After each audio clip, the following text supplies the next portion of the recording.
नमस्कार, स्वागत है आपका सच्ची खबरों पे। मैं हूं दिनेश कुमार। राजस्थान बजट में एक घोषणा हुई है और वो घोषणा है महामारी में जिन गोवंशों की मौत हुई है उन गोवंशों पशुपालकों को मुआवजा दिया जाएगा। और मुआवजा किस प्रकार से उन पशुपालकों तक पहुंचेगा, क्या जो हकदार है उन्हीं पशुपालकों तक पहुंचेगा? चलिए, आज हमारे साथ है अजय जाखड़ जी। इनसे हम बात करेंगे और जानेंगे कि किस तरह से राजस्थान सरकार का जो मुआवजा है गोवंशों को लेकर उन पशुपालकों तक कैसे पहुंचेगा। उससे पहले स्वागत करते हैं अजय जी, स्वागत है आपका। जी धन्यवाद, बहुत बहुत सभी को नमस्कार। अजय जी, जो महामारी आई है और महामारी के बाद राजस्थान सरकार ने मुआवजे की घोषणा की है, इसके बारे में आप क्या कहना चाहेंगे? किस प्रकार से मुआवजा जो असली हकदार पशुपालक हैं उन तक पहुंचेगा?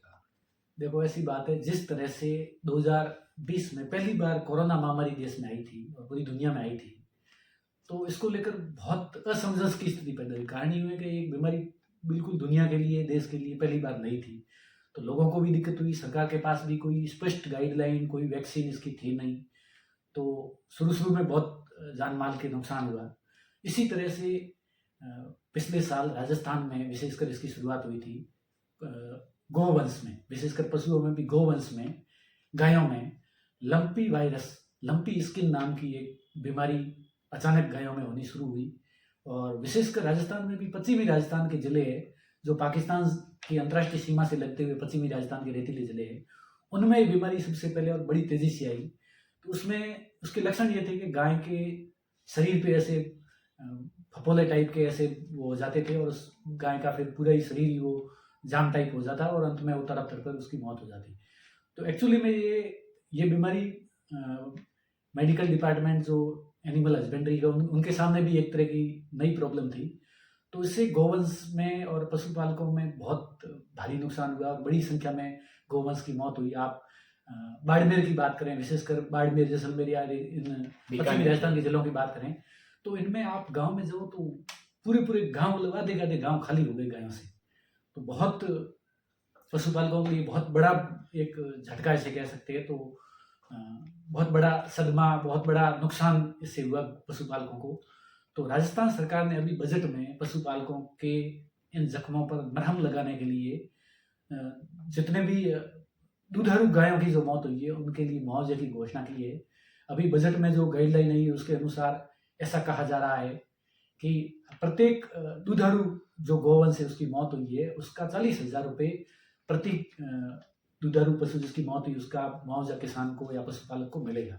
एक समय था बीच में कि रोड से जब भी क्रॉस होते थे कोई लोग या जो गांव है उसके पास में इतनी मृत गायों का वहां पर इकट्ठा मिलती थी कि वहां से, उस रास्ते से लोगों का निकलना भी मुश्किल हो जाता था। अगर कोई लोग वहां रोड से बस में भी निकल रहे हैं तो उस बस की खिड़कियां बंद कर देनी पड़ती थी, या जो पैदल जा रहे हैं उनकी उस जगह से निकलना, हालत खराब होती थी।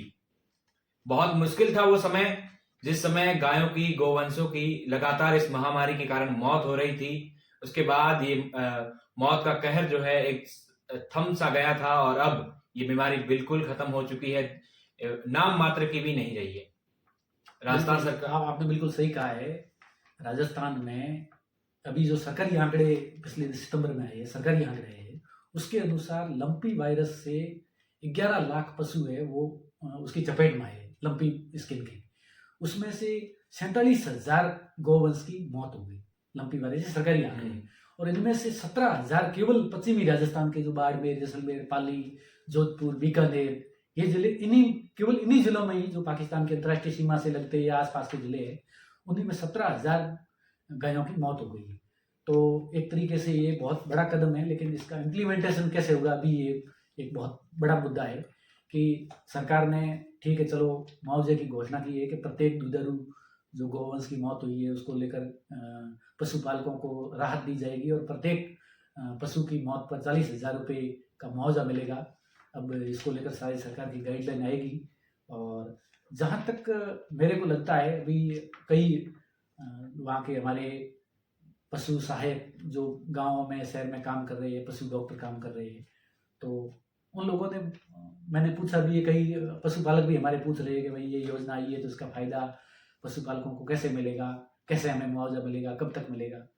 तो जैसी जानकारी मेरे को उनसे मिली है, ऐसा मेरे को लगता है कि वास्तव में जो असली पीड़ित पशुपालक जो है, जिनके वास्तव में, वैसे तो ये आंकड़ा बहुत भयावह है, लगभग तो हर कोई ऐसा घर ही नहीं बचा होगा जिसके घर में गाय 3-4 या 1-2 गाय थी और उसमें लंपी वायरस से एक भी गाय की मौत नहीं, वैसा वैसे बहुत कम हुआ है। बहुत कम हो गया। लेकिन फिर भी असली पीड़ित पशुपालक है, जिनकी वास्तव में, जिनके घर में गाय की मौत हो गई है और उससे मुआवजा दिलाना या उसकी पहचान करना, उस तक मुआवजा पहुंचाना, अभी तो खैर इसके ऊपर गाइडलाइन भी नहीं आई, लेकिन ये सरकार के लिए बहुत चुनौतीपूर्ण कार्य है।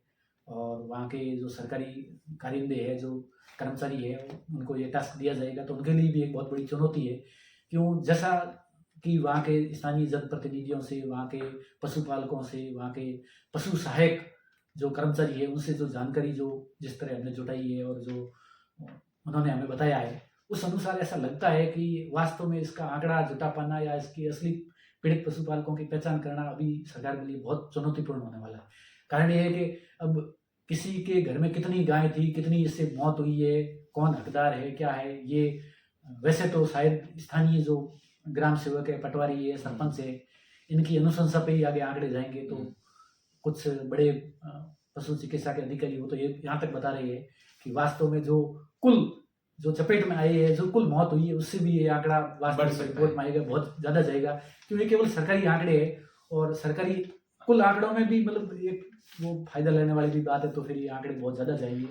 अब सरकार किस तरह से ये आगे इम्प्लीमेंटेशन करती है, जो गाइडलाइन आएगी उसके अनुसार आगे फिर इस तक बताएं। चलिए एक और हम सवाल लेते हैं अजय जी। असली जो पीड़ित है, पशुपालक है, उनका आंकड़ा और लाभ को लेकर क्या संभावना है? जो असली में जो सरकार ने खुद ने, राजस्थान सरकार ने जो आंकड़े जारी किए हैं, उसमें सरकार ने कहा है कि लंपी वायरस से कुल संक्रमित होने वाले पशुओं की संख्या 11 लाख है। उनमें से 47,000 जो गौवंश है या पशु है, उनकी लंपी वायरस से के चपेट में आने के कारण उनकी मौत हुई है। उनमें से पश्चिमी राजस्थान के ही केवल 17,000 पशु है। ये केवल सरकारी आंकड़े हैं, क्योंकि हमें भी पता है कि सरकारी आंकड़े हमेशा एकदम पुख्ता नहीं होते। सरकार भी कई बार या उनके संसाधनों का अभाव को या जो भी जो पब्लिक का प्रेशर है उसको कम करने का जो प्रयास उनका हो, वो हमेशा यदि कोई लाभार्थियों की संख्या होगी तो बढ़ा चढ़ा कर पेश करेंगे, और यदि मान लो कोई नुकसान हुआ है तो थोड़ा कम करके बताने का प्रयास रहता है। अच्छा, इस रेगिस्तान के इलाके में ग्राम पंचायत है या जो पशुपालक विभाग जो ग्राम पंचायतों में लेकर बैठे हैं, उनके ऊपर ताले मिलते हैं, कई कुछ ऐसे है। तो वो थोड़ा अलग मुद्दा है। इसमें एक्चुअली ये है कि ओरिजिनल जो पीड़ित पशुपालक है, जिनकी वास्तव में कई तो ऐसे घर थे जिनके 4-5 घर में गाय थी, 5 की मौत हो गई, पूरे घर खाली हो गए गायों से। और आप ये भी जानते हैं कि हमारे घरों में गाय केवल एक पशु नहीं होती है, एक दूध देने वाला पशु मात्र नहीं होता है। वो कई के घरों में तो गाय परिवार का सदस्य टाइप होता है। कई के घरों में तो किसी के घर में दुधारू गाय जो दूध देती थी, वो गाय की मौत हो गई तो उस घर में 2-2 दिन तक चूल्हे तक नहीं जले थे, और कई घर के परिवार तो रोने तक लग जाते। क्यों, मतलब वो हम एक तो गाय वैसे ही हमारा आस्था भी है गाय के प्रति, हमारा एक फैमिली मेंबर होता है पूरी तरह से। दूसरे नंबर पे गाय एक है ही प्राणी ऐसा है कि उसमें बाकी पशुओं की तुलना में उसमें कई चीजें वो मतलब एक इंसान से जुड़ाव का नाता थोड़ा ज्यादा होता है, प्रेम कुछ अलग ही उस वजह से मतलब वो भी है। तो इस तरह से ये सरकार को देखना पड़ेगा कि वो जो वास्तव में पीड़ित पशुपालक है उन तक ये मुआवजा कैसे पहुंचाती है। अब सरकार की वैसे तो ये भी है कि भाई वो 40,000 जो सभी 47,000 गौवंश की मौत हुई, क्या सभी को मिलेगा? लेकिन उसमें मुझे ऐसा लगता है जो दुधारू जो गौवंश था, ये शायद उन्हीं तक पहुंचेगा। तो ये आंकड़ा भी काफी है। जब 47,000 गौवंश का टोटल मान लो, दुधारू का ही आंकड़ा लग, क्यों सरकारी ये आंकड़ा बढ़ेगा अभी, तो यदि मान लो 40,000 अपन मानते हैं कि दुधारू गौवंश को मुआवजा मिलेगा, लास्ट में फाइनल आंकड़ा आता है तो 40,000 गौवंश की मौत हुई है गुणा 40,000 मुआवजा, तो वैसे करके ये भी मामला काफी 150-200 करोड़ के आसपास जाएगा। तो ये बड़ा अमाउंट है। तो सरकार क्या करती है, कैसे करती है, ये आने वाले समय में सरकार गाइडलाइन जारी करेगी, और बाकी जो अस्पष्टीकरण है वो जानकारियां और स्पष्ट होंगी। अच्छा।